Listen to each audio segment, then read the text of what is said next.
খালার হাতে 500 দিয়েছি, খালা ইয়ে করে গেছে। 500 টাকা দিছে, কিছু খারাপ লাগে। এই খালার হাতে 500 দিয়েছি, কিছু কিনে নিয়ে এসে দিয়ে, হ্যাঁ?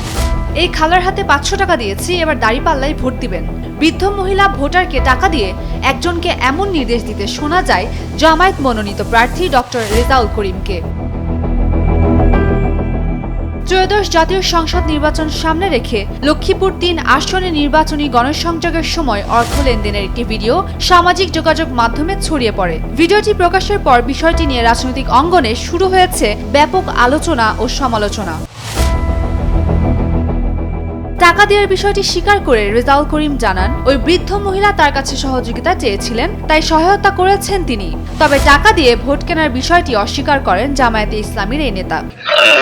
না ওইরকম তো বলতে, ওই মহিলা টাকা চাইছে, টাকা দেওয়া হয়েছে, কিন্তু এটা তার ভোটের জন্য না, মানবিক ইস্যু ছিল।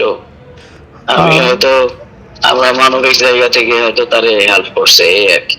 হয়তো নিজের ইয়েতে খেয়াল করি নেই, তা মহিলা মানুষ, বৃদ্ধ, আমরা তো অলওয়েজ মানুষকে হয়তো দেই, সেই হিসেবে হয়তো সেই না, আপনি তখন ভোটও চেয়েছেন যে টাকা দিয়ে, আপনি বলছেন যে দাঁড়িপাল্লা ভোট দিতে, এটা একটু বলছিলেন আর কি, ভিডিওতে দেখলাম আর কি। সেটা অন্য লোককে বলা হয়েছে। অন্যদিকে বিএনপি মনোনীত প্রার্থীর পক্ষ থেকে অভিযোগ করা হয়েছে, নির্বাচনী গণসংযোগের সময় অর্থ দিয়ে ভোটারকে প্রভাবিত করার চেষ্টা করছে জামায়াত, যা সরাসরি নির্বাচনী আচরণবিধির লঙ্ঘন।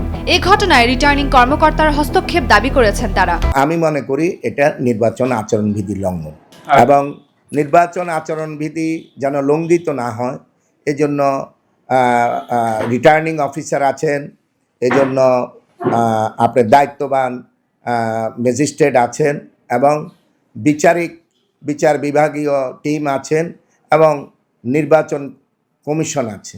ভবিষ্যতে কোনো নির্বাচন আচরণবিধি লঙ্ঘন না হয় বা যেগুলো হয়েছে এগুলোর বিরুদ্ধে কার্যকর ব্যবস্থা গ্রহণ করবে। এ বিষয়ে জেলা রিটার্নিং কর্মকর্তা এস.এম. মেহেদী হাসানের কার্যালয়ে একাধিকবার গেলেও পাওয়া যায়নি তাকে। Desk report, Daily Sun.